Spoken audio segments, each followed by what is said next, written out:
We begin tonight with Congress and the administration's efforts to boost aid to Ukraine to defend against Russian attacks. It's what the president hopes will fulfill the pledge he made during his State of the Union address last week.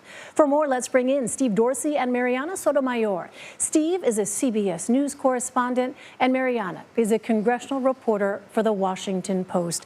Welcome to you both. Marianna, both the House and Senate say they expect to approve $10 billion in aid to Ukraine this week. What potentially stands in the way of that happening? I'm sorry, I lost the audio, but I think you were asking me about what Congress is going to be doing on Russia, especially the fact that there is at least $10 billion that is likely to be passed, hopefully, Democrats hope, by the end of the week on Ukraine to help them both with their humanitarian efforts as well as to be able to help them in any military efforts that they need. So at least for the pathway, there are different ways to look at this both in the House and the Senate. Of course, right now, House Democrats looking at actually attaching that $10 billion to the government spending bill. It's called the omnibus bill. It would essentially fund the government till at least the fall of this year, hoping that the fact that there is bipartisan support for helping Ukraine could really try and dissuade any kind of partisan, slowing down of the process to make sure that members are able to pass this. But there are already some issues over here on the House side where there are a number of liberal members who are looking at bits and pieces of that big spending bill. And they have issues with things like, for example, funding Israel's Iron Dome. It's a missile defense system, has nothing to do with Ukraine, but it's possible that they may vote against that bigger bill simply because they don't like that provision. So in order to kind of make sure that doesn't happen, House Democratic leaders looking at potentially piecing on the Ukraine funding to something like that, or even things like funding their own projects back home in this bigger bill in order to avoid this bill potentially collapsing in any which way. Now, over on the Senate side, of course, Senate Republicans, a group of 8 of them, already saying and telling Senate Majority Leader Chuck Schumer that they actually want to slow down the process. They want to make sure that this funding, even though, again, it is constantly, yearly approved, that they want to make sure it doesn't add to the deficit. It doesn't add to the inflation that we're already seeing. And they want time to cross their T's and dot their I's. Of course, at a time where there just isn't enough time on Capitol Hill to do that with government funding running out on Friday. So it sounds like things are still pretty uncertain. Steve, we're now at $4 for a gallon of gas, and it is rising by the day. So now we see the administration making these overtures to big oil-producing nations like Venezuela and Saudi Arabia. But our relationships with those countries are pretty fraught. So what's the strategy here? The strategy is to find some way to recoup the lost oil on banning potentially imports of Russian oil to this country, and also just fight those rising oil and gas prices. We know that the White House hasn't outright denied reports that President Biden is considering at least a trip to Saudi Arabia to persuade that oil-rich country to increase its oil production for the U.S., perhaps for other places like the EU, Germany, Denmark, Japan, other U.S. allies. But there's a problem here, and that problem is Saudi Crown Prince Mohammed bin Salman, who's been criticized for his country's role in a war with Yemen, and also his involvement, according to intelligence reports, in the murder of Washington Post writer Jamal Khashoggi. Biden administration officials have also been, as you said, Nancy, in Venezuela, another oil-rich country. We haven't had formal diplomatic relations with that country since 2019, when former President Trump recognized the opposition leader, Juan Guaido, as the true leader of that country, began a wave of sanctions. The problem there is, since then, Guaido has gotten closer to Vladimir Putin. So both of these have political risks that are carefully being considered in Congress as well. Marianna, for you, and if your audio isn't back, perhaps, Steve, you could take it. At first, Democrats and Republicans were saying there was no way that they'd be able to approve this new $10 billion funding request in time to tack it on to this government funding bill that is staring at a March 11th deadline. If they don't pass it by then, The lights turn out. They run out of money. Now it looks like everybody is on board and they're trying to get it into that spending bill. Are you surprised that they've been able to get it together this quickly? So I do have my audio back. I can hear you now.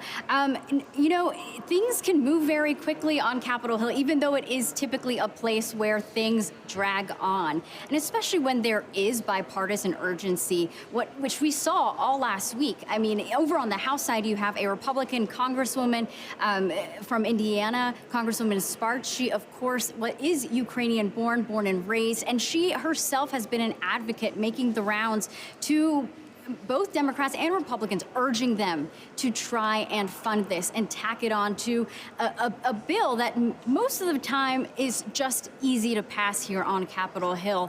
So, yeah, they've been trying to work out the kinks on that front. And, you know, members are still saying they want more funding, or they do want to make sure to limit Russia's potential influence in any way that they can. So now, while they're trying to, you know, just check the box on both funding and, of course, giving Ukraine that $10 billion, now the House and Senate are also looking at how they can actually make sure that, you know, Russia is no longer trading as much with the U.S., putting limits on the energy that's exported by Russia. So that may be the next hurdle in the next week or so.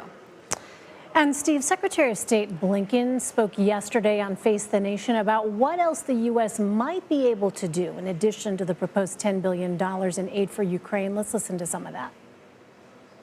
We're talking with our Polish friends right now about what we might be able to do to backfill their needs if, in fact, they choose to provide these fighter jets to the Ukrainians. What could we do? How can we help to make sure that they get something to backfill the planes that they're handing over to the Ukrainians?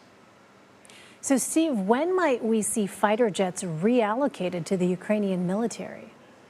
Well, Elaine, we have the momentum in Congress, and the White House says it's not opposed to that plan either. That's something that the Ukrainian president has called on Congress to do. It appears his zoom in to lawmakers on Capitol Hill a couple of days ago was effective in this strategy. The problem is there's no logistical roadmap just yet. Sure, we can backfill Russian-made jets in Poland, but we'll have to do it with American-made aircraft. And there's a couple obstacles there, including financing, loans to Poland for that, and also how to train Polish pilots quickly on aircraft that they're unfamiliar with. So there is commitments, there is interest in this, but so far there's no firm public timeline. Well, Marianna, what are you hearing about when the United States Capitol might be reopened to the public for the first time since the January 6th attack? Yeah, you know, it is a different scene, even in the last week since mass restrictions were lifted, both here in the nation's capital and also within the Capitol itself, especially on the House side, where there were many more restrictions laid down by Speaker Nancy Pelosi. Many Democrats and staff no longer wearing masks, but, you know, Republicans for a long time badgering Pelosi, saying that she needs to reopen Congress to public tours, to more meetings. But really, at the end of the day, the person who has that decision, the two people who have that decision to make are both the House and Senate Sergeant of Arms, and they take their directives by the office of the attending physician. And so far, they haven't said that Dr. Moynihan has not said whether to completely reopen the Capitol to the public. And I gotta say, they're pretty hard to answer, to get answers from. They don't typically have like a public relations officer to talk to us and actually answer that question, because many people, including Democrats, are ready to allow constituents to come back here. And finally, Steve, Supreme Court nominee Ketanji Brown Jackson has more meetings with senators this week before her confirmation hearings. But now there's this new battle brewing over when to hold those hearings. Please enlighten us on what's going on. Well, Democrats had been hoping, Nancy, as we know, to begin these confirmation hearings for Judge Jackson in 2 weeks, on March the 21st. Now we have a statement from the top Republican, Chuck Grassley, on the Senate Judiciary Committee, saying that Democrats are rushing this process. They've slashed too much the time needed for lawmakers to vet Judge Jackson.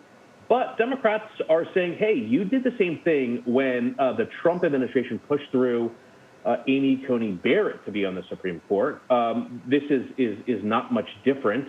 We have an obligation to fulfill this duty that we have with Justice Breyer soon to retire and step down from the bench in June or so. So that's the battle brewing right now in a timeline. Republicans could use this to drag it out and also to examine and scrutinize how Democrats are approaching key issues in her confirmation, including court packing and crime. Well, Democrats still hoping to hold those confirmation hearings starting in 2 weeks. Steve Dorsey, Marianna Sotomayor, thank you so much.